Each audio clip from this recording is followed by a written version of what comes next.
Good afternoon, everybody, and happy Super Bowl Sunday. This is the Two Old Farts. My name is Chuck. And I'm Lou, and I'm an Eagles fan today. I'm an Eagles fan, too. Yep. So we'll see how it goes. Yeah. Hey, to everybody out there, I know we said we were going to try to do a lot of history and important people and their contributions and leaders, but today everything is going to be everything Super Bowl Sunday because, frankly, last weekend I didn't realize that this Sunday was Super Bowl Sunday. Did you? Yeah, I knew it was. I got it on my calendar. But that's good. I got some research and some really, really interesting stuff on the Tuskegee Airmen Right. and the Buffalo Soldiers. And we will be doing those in the next couple of weeks. Yeah, we'll do like Buffalo Soldiers first, because they're the one that got this history started. And boy, I'm going to tell you, there are several Medal of Honor winners in that group. 18 of them, if I remember correctly. It's impressive, isn't it? It is. And you know what? There is one general, Benjamin O. Davis, who's associated with both of those groups. So we'll just save that information. Okay. So like that. So I know I went and looked up some little juicy tidbits on the Super Bowl. Some are football related, some aren't. Yeah, I'll tell you. Before we get started, though, I got 3 funny quotes for you. Okay. Have you ever noticed that anybody driving slower than you is an idiot, and anyone going faster than you is a maniac? First part, yes. Second part, no. I don't care if you're going faster than me. I'll just get in behind you. Who said that? Probably one of your favorite people. Who? Who said it? George Carlin. Who doesn't like George Carlin? Yeah. Then why do they call it rush hour when nothing moves? Good question. Robin Williams. And then in real life, I assure you, there's no such thing as algebra. I believe that. You got to take it in high school, right? Yep. Fran Lebowitz. Fran Lebowitz? Yes. I thought that was kind of funny. We'll get this thing kicked off on a kind of funny note. Hey, here's a funny little tidbit on the Super Bowl and the viewership. So the game, how many of a percentage, give me a percentage, what percentage of people that watch the Super Bowl, the game is the most important? About 20%? Double that. 40? 52% for people who watch, the game is the most important. Most people, Okay. They're looking at the commercial. Okay, that's the next one. What percentage of people watch it just for the commercials? Oh, well, I'm going to say 30%. Half of that. Well, almost. It's 19%. Okay. Because I got some. Okay. And the halftime show, what percentage of people watch it think that that's the most important? 40%. 18. That's the only subject. I didn't do any research on the entertainment. I did research on the games and stuff like that, and attendance, prices and stuff. So speaking of money, which one of these groups has the highest percentage of money spent on? Food and beverages, team apparel, TVs, decorations, or furniture? Say it one more time. Which of these groups has the most money spent for the Super Bowl that people spend money on? Is it food and beverages, team apparel, TVs, decorations, or furniture? Food and beverage. By 79% of all the funds spent are on food and beverages. And I'm going to give you some cost of some foods here in a few minutes. Something way back then on Super Bowl I and compared to right now. Okay, go ahead. We'll get to that. That's way down in my stack of lists. Okay. But there can be some history made. Okay. One, Chiefs could be a three-peat, right? Yes. But also, Devontae Smith, an Alabama guy, right, can make history today. Yes. How? He would be only the 4th player to win a Heisman, win a national championship, win a Super Bowl, and I cannot remember what the other thing is. Or are those the 3? He'll be, there's 5 in that category, but actually there's one. Should the Eagles win, Tony Dorsett, Mark Allen, and Charles Woodson, like you said.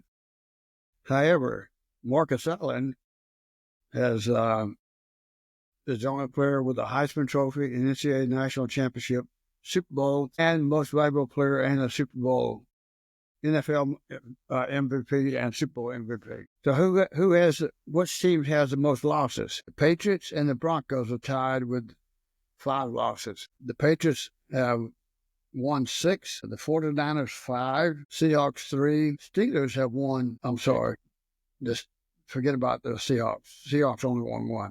The Steelers have won 6, Redskins 3, Raiders 3, Chiefs 4, Giants 4, and the Packers 4.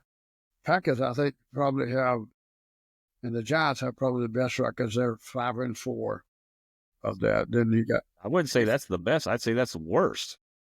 Well, five games and 4 wins. So so a little bit there. Pretty good numbers there for all those teams. I didn't look at too much stuff.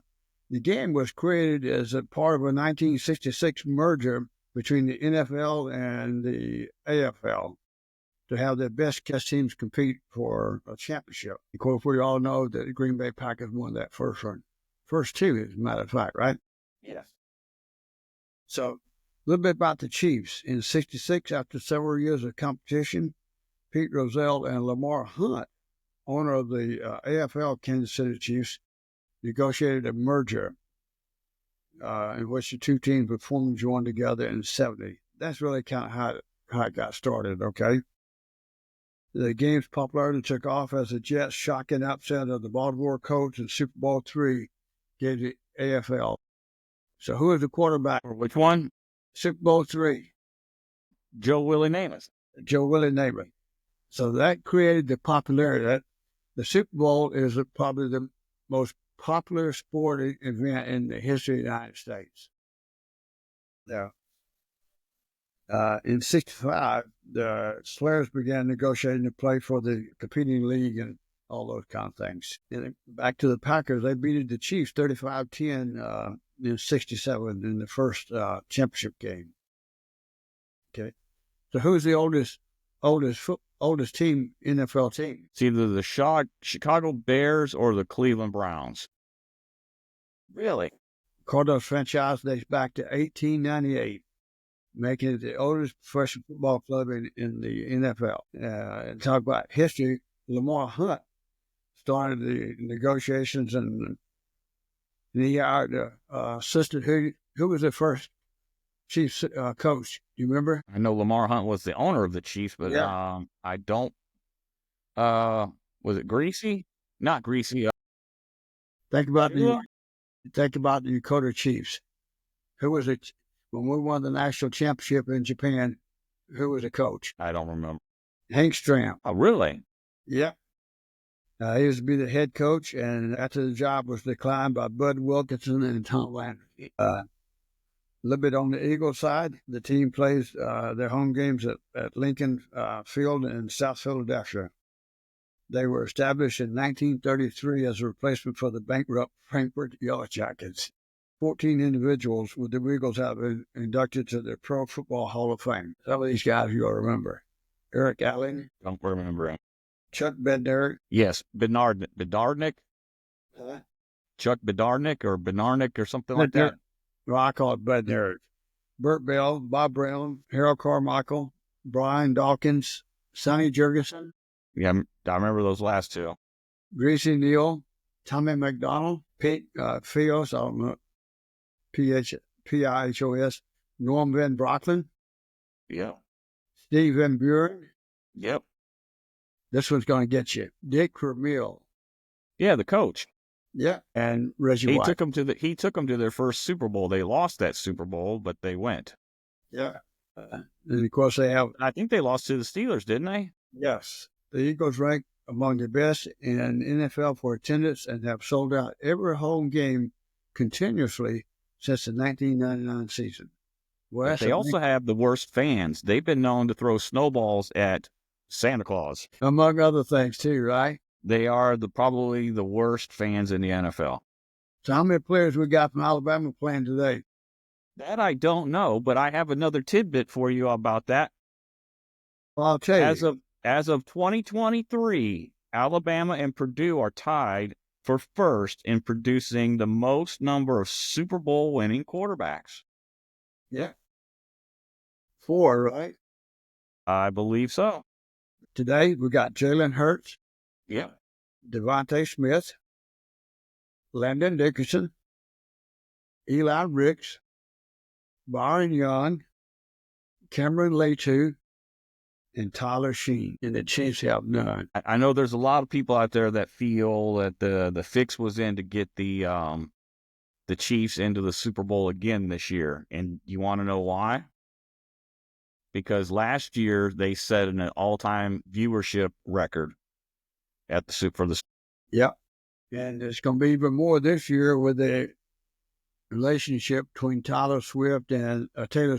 Yes. So how much did a Super Bowl commercial cost for 30 seconds throughout the history of the Super Bowl? I don't know, but I remember towards the end of my high school years, maybe 1984, they had the first $1 million commercial, I want to say, somewhere around there. Super Bowl one, and it cost $37,500. This year, about $8 million. I was thinking about 7. So, yeah. So that's a lot of money, right? For some people. What year has the highest Super Bowl broadcast rating? Last year. Nope. You sure about that? Yep. 1982. It has the highest rated Super Bowl broadcast. It earned a 49.1 household rating. Okay. Which Super Bowl commercial, what's the best Super Bowl commercial of all time? The little kid, the Coke. The Mean Joe Green? Nope. Don't know. Apple, 1984. That was the year, I think, that didn't they set the record at that time for the first commercial to be over $1 million? Right. And then this followed by Parisian Love on Google, then the Taco Bell Vivi Young, then the Tide, then the Pepsi commercial and the Pepsi diner. So who has spent the most money on a commercial? What company? Pepsi. Nope. Budweiser. I can believe that. That makes sense. Yep.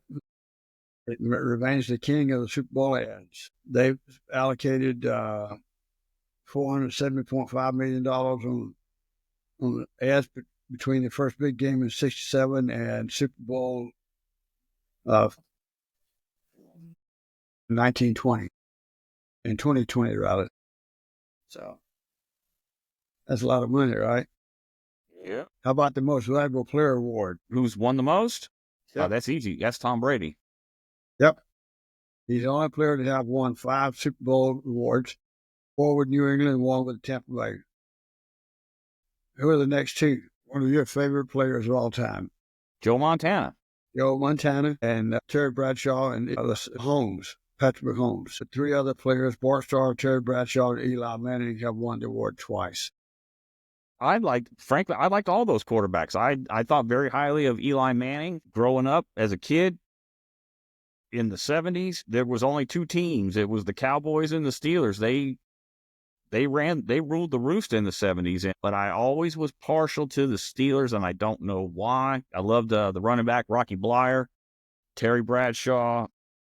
Lynn Swann, to me, was probably the quintessential wide receiver that all wide receivers today probably are modeled after. I agree with you. I love the Steelers too. I like the coach here, and then you go back, I forgot the name of the coach.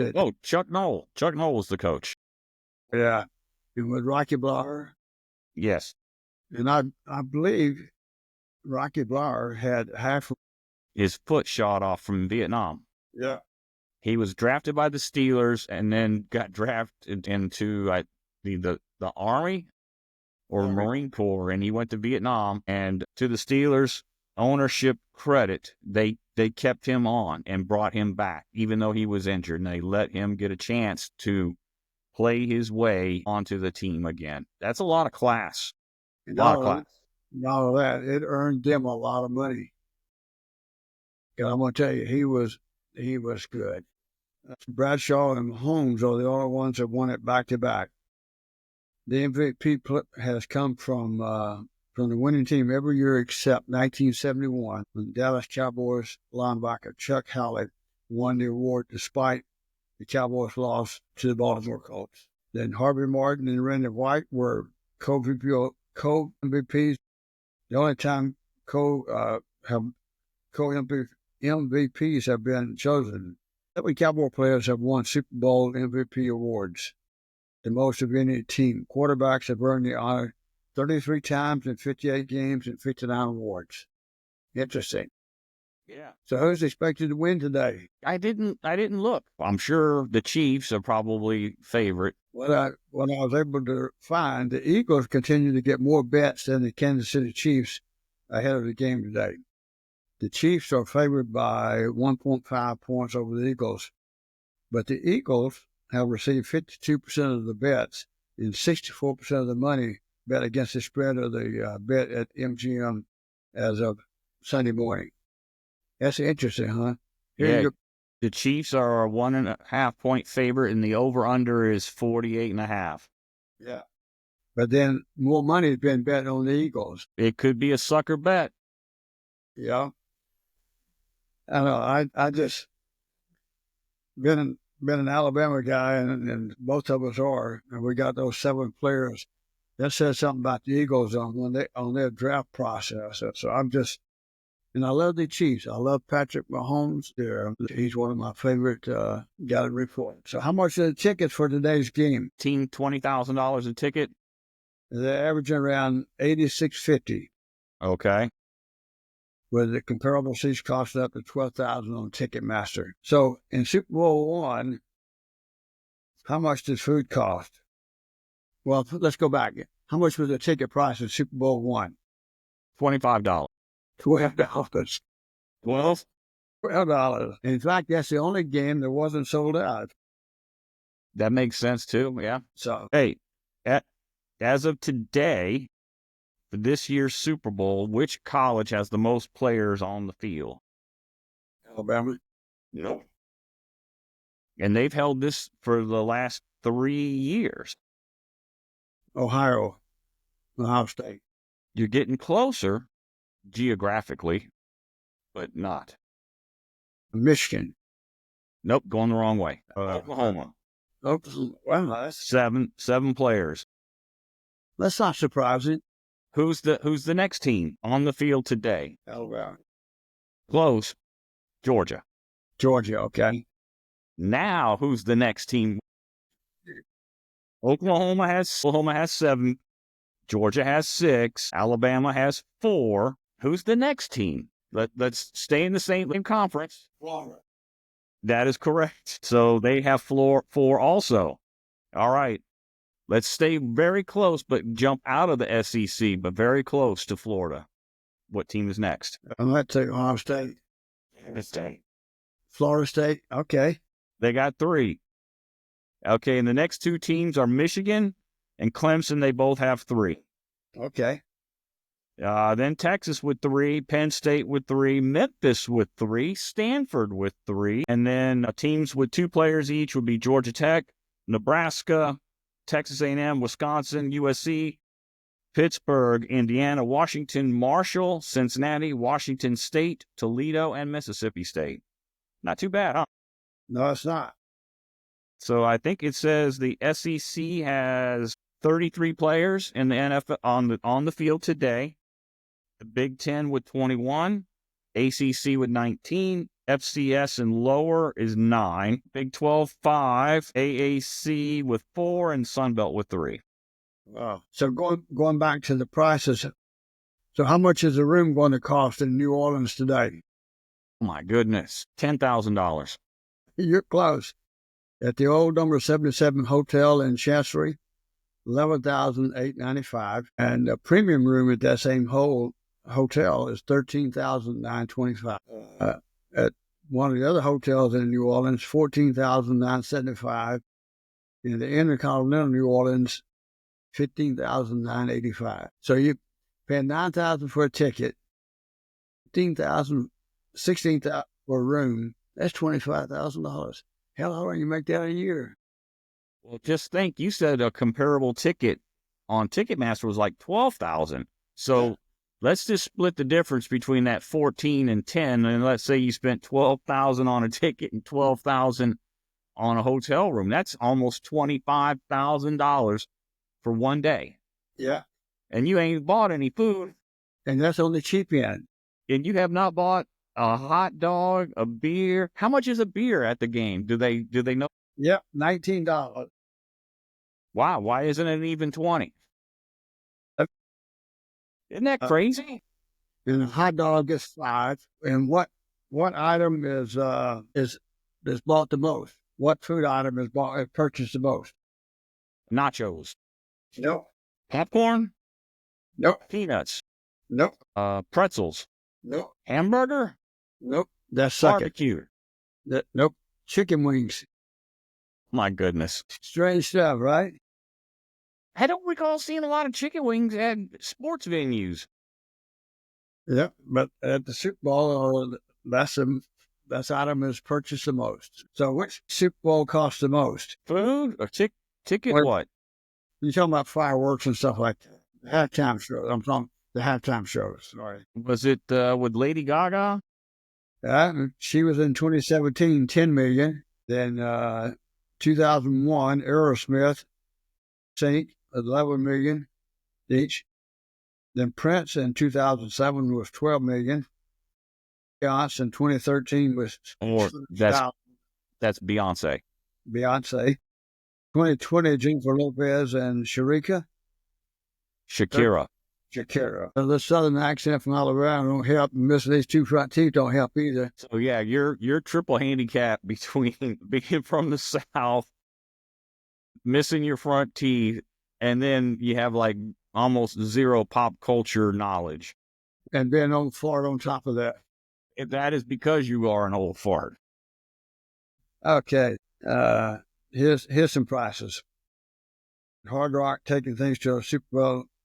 Hungry fans will sell $16 for a hamburger. Will pay $16 for a hamburger, $15 for popcorn, $14 for a bottle of Bud Light, or a corned beef tenderloin sandwich for $28. The prices are par for the course. Hot dogs are $5.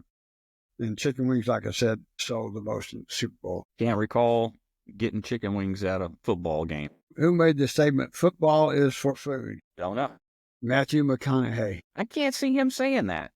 Yeah. Then Tom Super said in a release, there will be pizza, guacamole, chips, and dip, but it comes to Super Bowl. Chicken wings are ruled the roost. In truth, 1.47 billion chicken wings is a lot. That's just some of the fun facts, things that they're looking up. And you know what? That's a good wrap up right there, because we're coming right up on 30 minutes. Yeah. And who do you think is going to be the key players today? Obviously, Mahomes. I'd say Jalen Hurts, obviously, because this is a quarterback-driven league now. I'm really hoping I'll get more Saquon Barkley and Devontae Smith over Travis Kelce and Mahomes. I think that's probably why the Eagles are in the Super Bowl, because they've got a great running back. They've got, again, I just love Devontae Smith. Ever since it was 2nd and 26 with Tua, when they benched Jalen Hurts to tie the game. Yeah, and then the next year they benched Tua and put Jalen in. Can you believe that? And speaking of that, I read a comment this morning. You have any idea what Jalen Hurts said after he was benched? Somebody asked him about him being benched. He said, I just won a national championship. Is that class or what? Huh? Yep. I got to go. And our good friend Stan up in heaven, so we're going to really be rooting for him today, because he was a huge Philadelphia Eagles fan. Yeah, I miss Stan. He was a good one. He was class. Yes, he was. One of the last conversations we had when I saw him just before he passed away, he was talking about the Eagles, how excited he was for them. Stan, today, this one's for you.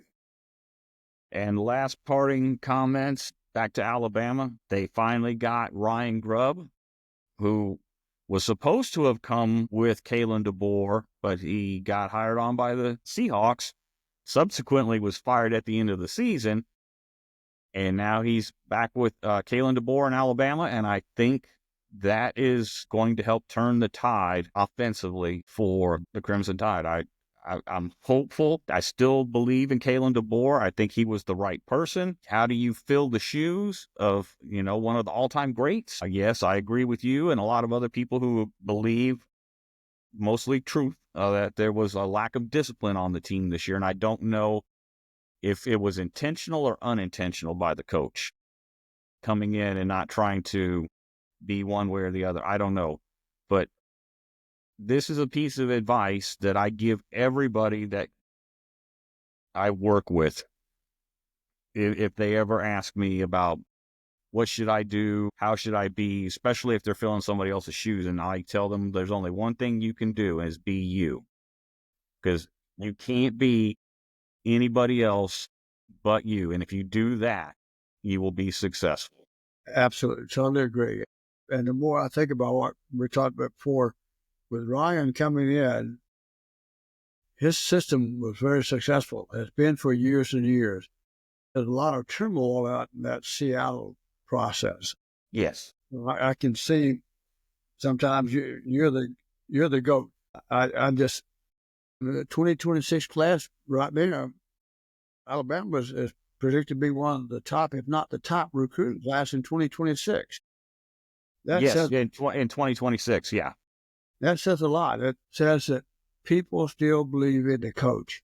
They still believe in the Alabama program. Well, they wouldn't be committing. They have to like that philosophy. They get the coaching staff around. Well, those players wouldn't be going there. Players have a lot more opportunities today, a lot more choices of where they play ball than they did years ago. They do.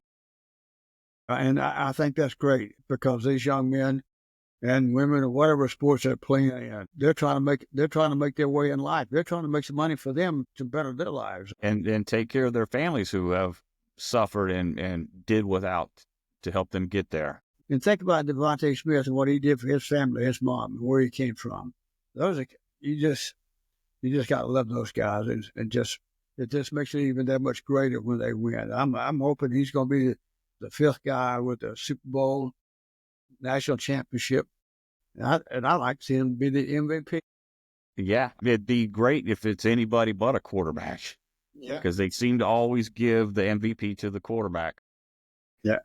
So anyway, it's been a good one. And next week we'll talk about Buffalo Soldiers, right? Yes, sir. All right. You have a good one, and big shout out. And before we go, we got to give a big shout out to all your cousins in California. Jessica Metz is one of our cousins, one of our nieces. I just saw she is one of our friends on our podcast. Download our podcast. So Okay. Jeff, Bridget, and all those guys, y'all keep listening. Yes, we need all 10 of you who consistently download our podcast. Maybe 5 do it intentionally. Maybe the other 5 are accidents. I don't know. Thank you. We'll get there, and hopefully another couple months I'll get ready to have something to fill out these 2 gaps here. The most important reason why I do this is for you to have some fun with you, just to share, just whatever. That's fun. It is. So have a good one. We'll see you next week. And you guys give us some feedback. Yes, please give us some feedback on the socials. Y'all be good. Happy Super Bowl Sunday, everybody. Love you guys. Love you guys. Bye. There you go. Go Eagles.